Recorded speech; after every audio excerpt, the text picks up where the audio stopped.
신앙인의 경건 훈련. 그리스도를 본받아. 토마스 아 캠피스.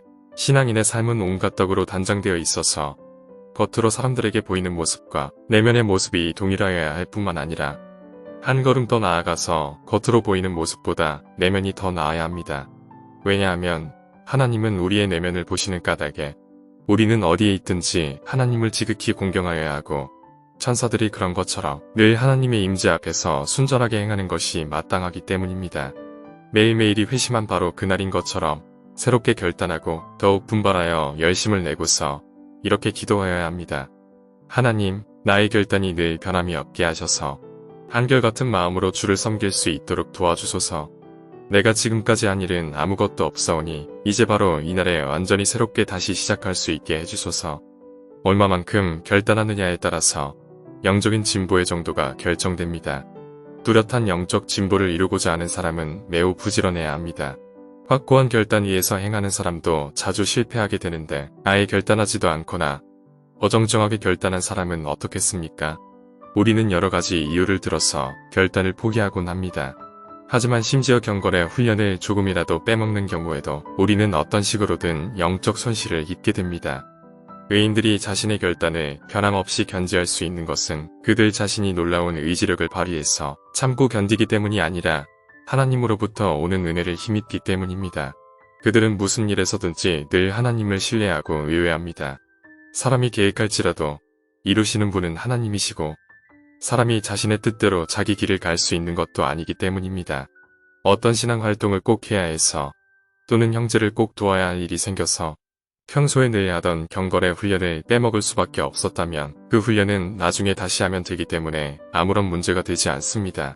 반면에 어떤 경건 훈련을 하기가 싫어서 또는 한 번쯤 빼먹어도 괜찮겠지 하고 안일하게 생각해서 그 훈련을 빠뜨린다면 그것은 큰 잘못이며 죄악이기 때문에 그렇게 함으로써 우리가 입게 되는 해악은 우리에게 그대로 느껴질 정도입니다.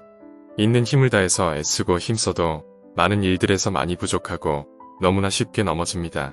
그렇더라도 늘 확고한 결단 아래에서 특히 영적인 진보를 이루고자 하는 우리를 가장 괴롭히고 큰 방해물로 작용하는 것들과 맞서 싸워 나가야 합니다. 영적 진보를 외적으로 방해하는 것들과 내적으로 방해하는 것들을 둘 다 꼼꼼하게 살펴서 잘 정리해 놓아야 합니다. 영적 진보를 이루기 위해서는 외적인 방해물들과 내적인 방해물들 둘 모두로부터 똑같이 벗어나야 하기 때문입니다. 자기 자신을 늘 살피고 되돌아볼 수 없다면 적어도 하루에 한 번, 즉 아침이나 저녁에 자신을 돌아보는 시간을 가지십시오. 아침에는 새롭게 결단하는 시간을 가지시고 저녁에는 오늘 하루 무엇을 말하고 행하며 생각하였는지를 돌아보는 시간을 가지십시오. 우리는 하루를 살아가는 동안에 우리 자신의 말과 행위와 생각으로 하나님께 죄를 짓고 주변 사람들에게 죄를 지었을 것이기 때문입니다. 마귀의 공격들에 대적하는 용사답게 단단히 각오하고서 마귀의 목줄을 쥐고 조이십시오. 그러면 육체의 온갖 욕망을 좀 더 쉽게 제어할 수 있게 될 것입니다. 절대로 아무것도 하지 않고 빈둥거리는 시간이 있어서는 안 됩니다. 글을 읽든 쓰든 기도하는 묵상하든 모든 사람의 유익을 위한 어떤 일이라도 하십시오. 하지만 신체와 관련된 훈련은 신중하게 행하여야 하고 모든 사람이 다 똑같이 행하여서는 안 됩니다. 공동으로 행하는 것이 아닌 훈련들은 사람들이 보는 앞에서 공공연하게 행해서는 안 됩니다.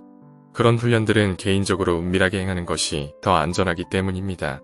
혼자서 개인적인 경건 훈련이 더 하고 싶다고 해서 공동으로 행하는 경건 훈련에 참석하는 것을 게을리하지 않도록 주의하여야 합니다.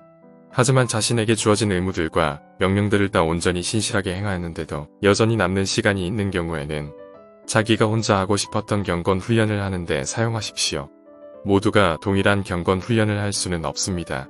어떤 사람에게는 이런 경건 훈련을 하는 것이 적합하고 어떤 사람에게는 저런 경건 훈련을 하는 것이 맞습니다. 또한 어떠한 경건 훈련이 적합한지는 때에 따라서 달라지기도 합니다. 성일들의 적합한 경건 훈련들이 있고 평상시에 적합한 경건 훈련들이 있습니다. 시험을 겪고 있을 때에 필요한 경건 훈련들이 있고 고요하고 평안한 때에 필요한 경건 훈련들이 있습니다.